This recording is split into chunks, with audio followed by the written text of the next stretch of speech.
მოგესალმებით, ეთერშია გურის ახალი ამბები, მე თამთა დოლიძე ვარ. ქრთამის აღების ფაქტზე გრიგოლ ლილუაშვილის ყოფილი მოადგილე ლევან ახობაძე დააკავა სახელმწიფო უსაფრთხოების სამსახურმა. საუბარია 250.000 ლარზე. დანაშაული 11-დან 15 წლამდე ვადით ითვალისწინებს პატიმრობას. უწყების ცნობით საქმეზე გამოძიება გრძელდება სხვა მონაწილე პირების მხილების და მტკიცებულებების შეგროვების მიზნით. აღნიშნულ საქმეზე სახელმწიფო უსაფრთხოების სამსახურში ბრიფინგი გაიმართა. საქმეზე ჩატარებული გამოძიებით დადგინდა, რომ 2024 წლის აპრილში იკავებდა რა სახელმწიფო უსაფრთხოების სამსახურის იმჟამინდელი უფროსის გრიგოლ ლილუაშვილის მოადგილის თანამდებობას, მისთვის ცნობილი გახდა, რომ კერძო მეწარმეს საქართველო-რუსეთის სახელმწიფო საზღვარზე ლარსის საბაჟო გამშვებ პუნქტზე ჩამოერთვა არადეკლარირებული ფულადი თანხა 40 მილიონი რუსული რუბლის, ეროვნული ბანკის კურსით 1,164,000 ლარის ოდენობით.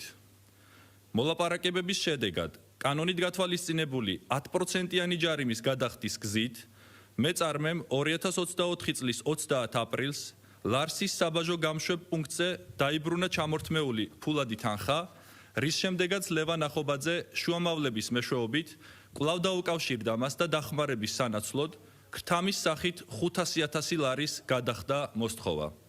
თუმცა, როგორც ერთ-ერთი ჩვენებიდან ირკვევა, სუსის იმჟამინდელი უფროსის გრიგოლ ლილუაშვილის ჩარევით მოთხოვნილი თანხა განახევრდა და ჩამორთმეული თანხის დაბრუნებიდან რამდენიმე დღეში აღნიშნულმა პირმა ლევან ახობაძისთვის გადასაცემად შუამავალს გადასცა 250.000 ლარი.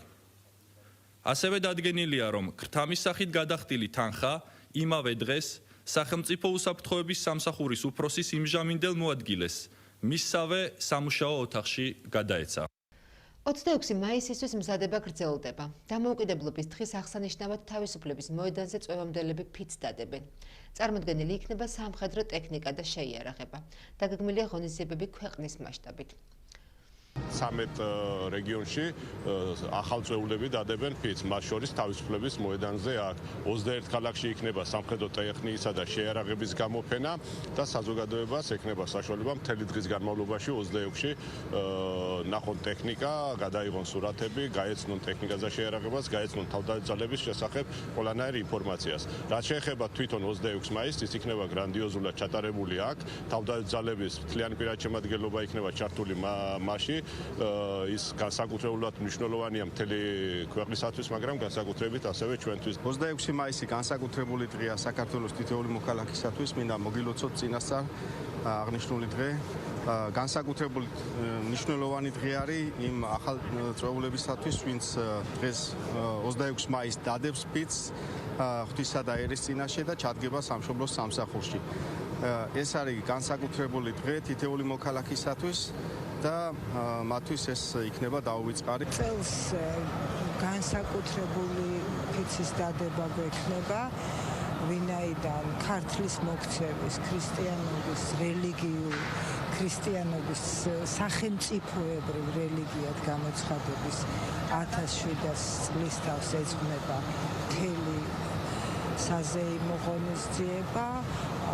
ამიტომ გადავწყვეტეთ, რომ 12 რეგიონში დადებულიყო ფიცი. ჩვენი საგმირო საქმეების, ქართული მეომრების ესეთ დიდებული გამარჯვებების ადგილებში. ოპოზიციური ალიანსის მიერ 26 მაისს დაგეგმილი აქცია გაანხილვის თემაა. დაანონსებულ პროტესტს მხარდაჭერას უცხადებს მიხეილ სააკაშვილი. ხელისუფლების დამხობის მნიშვნელობაზე საუბრობს თავდაცვის ყოფილი მინისტრი ბაჩო ახალაია. საპატიმროდან წერილს ავრცელებს და სააკაშვილის მოწოდებებს უერთდება ნაციონალური მოძრაობის პოლიტსაბჭოს თავმჯდომარე ლევან ხაპეიშვილიც. დამოუკიდებლობის დღეს ოპოზიციური ალიანსის მიერ აქციის დაგეგმვა კრიტიკულად ფასდება ოპოზიციის ნაწილის მხრიდან. მმართველ გუნდში კი ამბობენ, რომ ალიანსის მიერ დაგეგმილი აქცია მორიგი წარუმატებლობისთვის არის განწირული.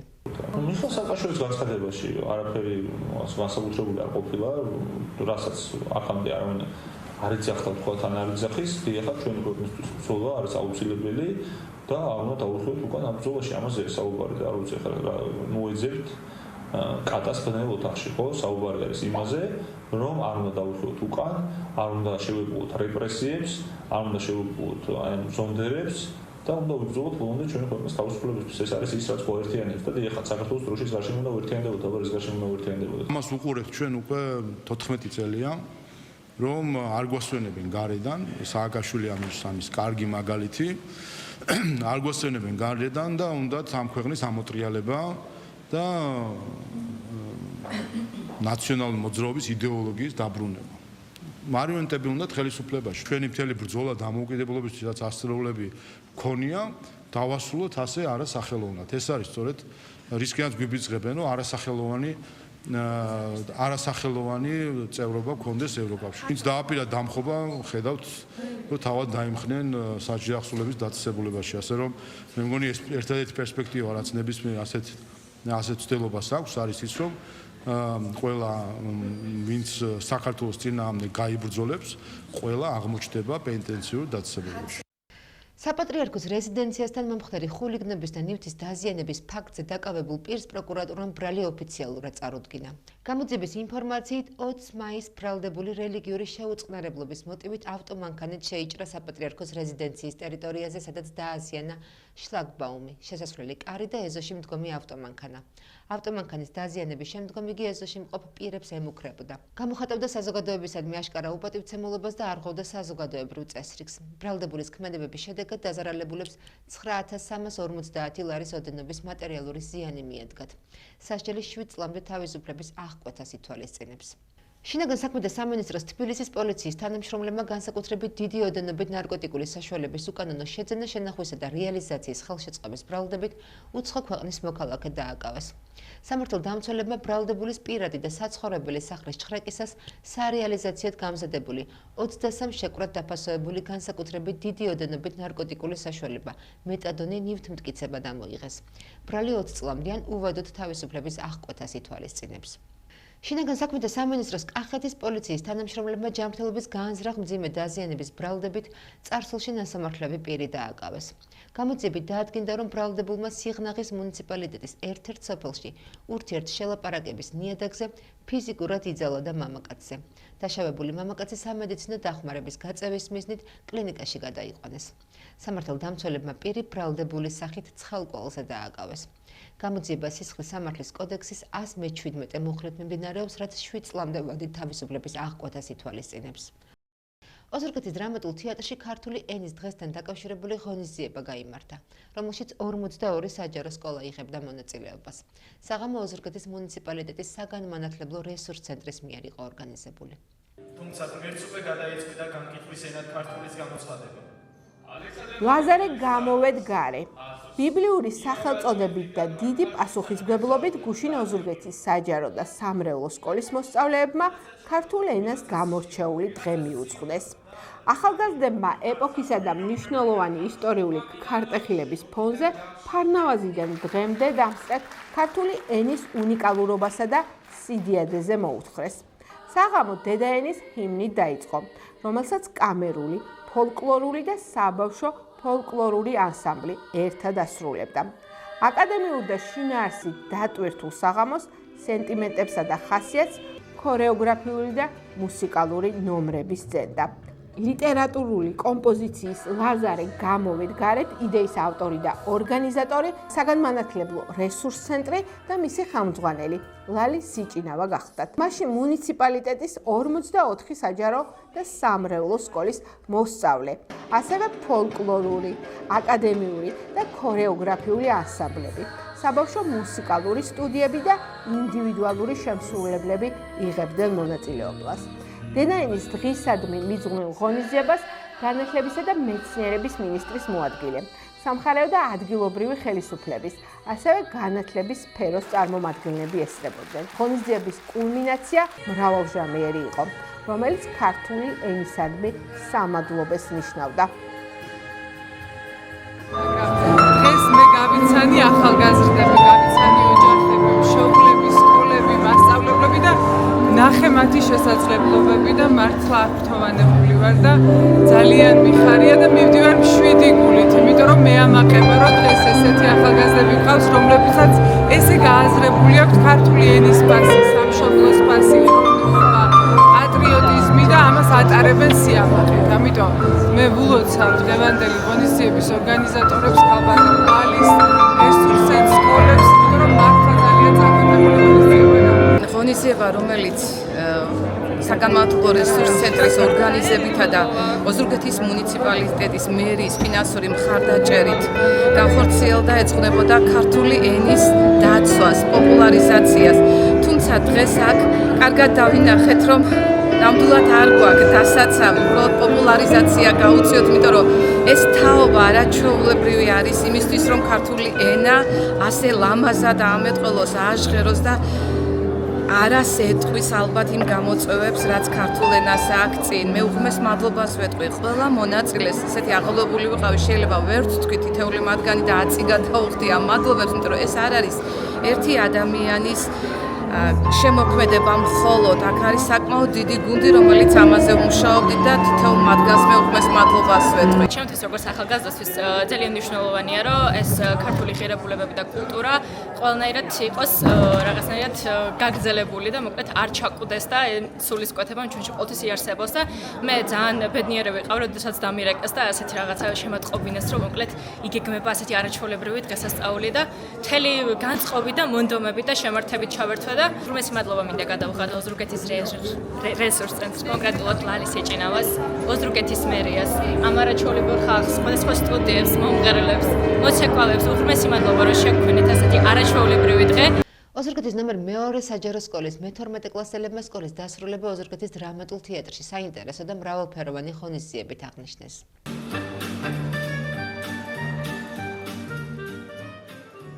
ბოლო ზარის დღე იზეიმეს დღეს ნომერ მეორე საჯარო სკოლის კურსდამთავრებულებმა. იზეიმეს უსიტყვოდ, თუმცა მრავლის თქმელად და აკადემიურად. უსიტყვო გაკვეთილი, უსიტყვო შატალო. თინეიჯერების უსიტყვო პრეტენზიები და მოთხოვნები, უსიტყვო სიზარმაცე, უსიტყვო სიყვარული, ყველაფერი უსიტყვოდ, თუმცა ჟესტებით, პლასტიკით და გრძნობით. საბოლოოდ კი მაყურებლისთვის ყველაფერი გასაგები, საინტერესო და მოსაწონი გახდა. ნომერ მეორე საჯარო სკოლის ინოვაცია შედგა, გაამართლა. ალბათ სასკოლო ისტორიაში პირველად მეორე სკოლელებმა ბოლო ზარი პანტონიმით, შთამბეჭდავი და ყურებადი გახადეს. წარმოდგენის მსვლელობისას გასულმა ვიდეორგოლმა მოგონებები აახმიანა.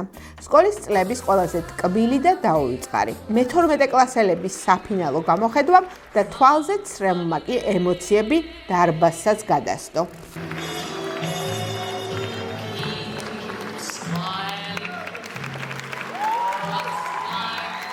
წარმოდგენის ბოლოს სიტყვის ძალას ვერ გავეკეცით. სიყვარულით ნათქვამ სიტყვას, მოფერებას, მიალერსებას, რომელიც სკოლის ხელმძღვანელმა, პედაგოგებმა და მოწვეულმა სტუმრებმა არ დაიშურეს, აც უკვე ყოფილი მოსწავლეების მიმართ.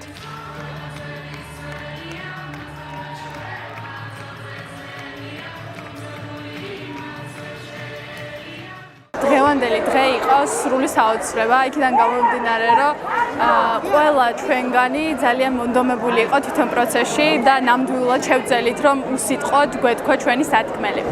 ხოლო რაც შეეხება ჩემს ემოციებს, ვარ უბედნიერესი, ამავდროულად გულიც მწყდება, მაგრამ იწყება უფრო დიდი ახალი ეტაპი ჩვენ ცხოვრებაში და ვთვლი, რომ ჩვენი ქვეყნის მშვიდობიანი, ერთიანი და ბედნიერი მომავლის მშენებლობისთვის ჩვენ ყველაფერს გავაკეთებთ და ამავდროულად ესტაფეტას ვუტოვებთ მომავალ თაობებს. ვემზადებოდი ისე რომ არაფერს გვეშინოდა რა მართლა.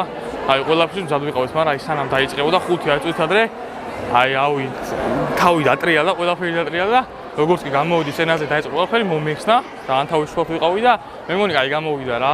თავარია არ ვინერვიულად ყველაფერი ისე გავაკეთეთ როგორც მომზადებული ხონდა და მე მგონი გამოვიდა ისეთი როგორც ხალხს უნდოდა. ყველაზე მნიშვნელოვანი ეტაპი იწყება ახლა ჩვენ ცხოვრებაში, გამოცდები გვაქვს უნივერსიტეტში უნდა ჩავაბარო, სტუდენტები ხვდებით და უსურვებ ყველა სასურველ ფაკულტეტსა და უნივერსიტეტში მოხვედრას. ძალიან კარგი იყო ალბათ, რაც მაქსიმუმ რაც შეიძლება ყველაფერი ვაჩვენეთ და ჩემ მეგობრებს ვეტყვი და ურჩევ რომ აი მართლა ყველაფერი როგორც უნდა რომ ისე წარმართო ცხოვრებაში, ყველაფერი ისე წარმართო და აი ამ დღის მერე უკვე რა ვიცი რა ჩვენი უფრო მეგობრობა უფრო ხანგრძლივი და უფრო მეგობრული იქნება. ბოლო ზარისთვის ყოველთვის მართლა საგანგებოდ ვემზადებით, მაგრამ წელს შეიქმნა აზრი რომ მოკლედ გაგვებედა პირველი პრეცედენტი შეგვექმნა ბოლოზარისა სახელწოდებით უსიტყვოდ.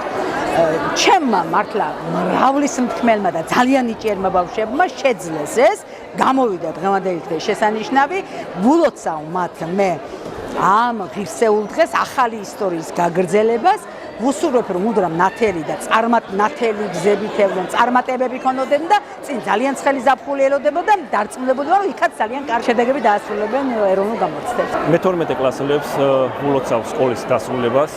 დღეს მათი ცხოვრების მნიშვნელოვანი ეტაპი სრულდება, იწყება ცხოვრების ახალი ეტაპი, სავსე შესაძლებლობებით, მიზნებით და პასუხისმგებლობით იყვნენ მიზანდასახულები, არასოდეს შეწყვიტონ განვითარება, სწორედ მათი ცოდნა, შრომა და მონდომება შექმნის ქვეყნის უკეთეს მომავალს უსურვებ.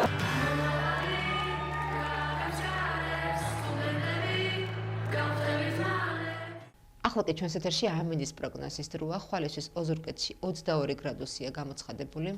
რაც შეეხება ჩოხატაურში ტემპერატურა უფრო მაღალი იქნება და ნავარაუდებია 25 გრადუსი. ლანჩხუთში კი 26 გრადუსი დაფიქსირდება. რაც შეეხება ურეკს, ჩვენს ზღვისპირა ზოლზე 22 გრადუსია ნავარაუდები, ხოლო ბახმაროში სითბო იქნება 14 გრადუსი. რაც შეეხება დედაქალაქში სინოპტიკოსები ვარაუდობენ სითბოს 23 გრადუსს. მე დღეისთვის ამით გემშვიდობებით, კარგად ბრძანდებოდეთ.